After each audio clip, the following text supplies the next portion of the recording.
Hey everybody, this is Paul with Scarlet Amps. Got on the bench today an old Sunn Sceptre amp. It's having some issues. It basically just needs an overhaul, kind of cleaned up, and probably a cap job. But there's a few things that have been replaced already. That's new, and there's a couple of little things in there by the looks of it. But the reason I'm making a video about this is this ridiculous abortion that has been laying in here for God knows how long. Now, according to the schematic,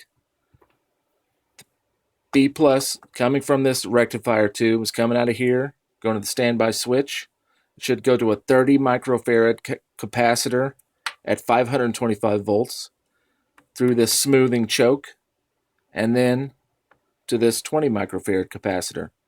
But I don't know if maybe the 30 microfarad capacitor went bad at some point or something. But somebody replaced it with this completely ridiculous abortion. Now, the reason they've done this is only a 450 volt cap. All right, so if you run caps in series, you can double the voltage rating but half the capacity. So this would be 80 at 450, so it'd be 900 volts of voltage handling at 40 microfarads of capacity, which is good enough. That would work. Electrically, that works. But the reason this is so bad, it was just hot glued in there. And it's not even very good hot glue. See, it's just coming right off. That's all that was holding it in.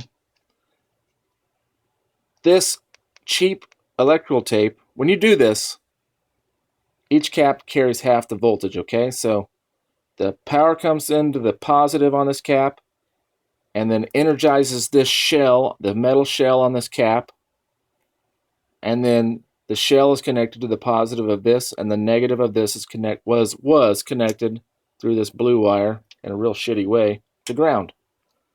So this electrical tape, this dollar store electrical tape, was the only thing protecting the guitar player, the owner, from about 250 volts DC shock.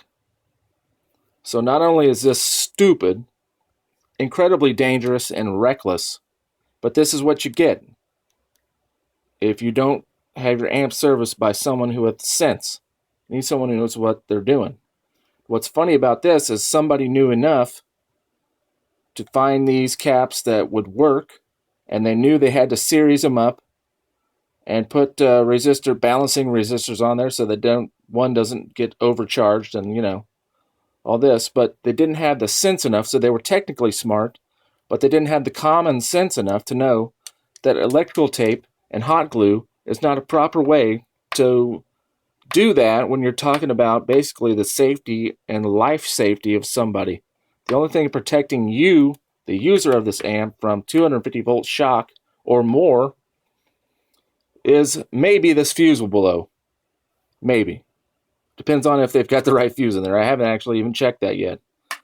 But so anyway, this is what awaits you sometimes when you buy used gear. You just don't know what's inside of it, and you don't know who's monkeyed around with it. So we're going to fix this up and then post an update. Thanks for watching. Bye.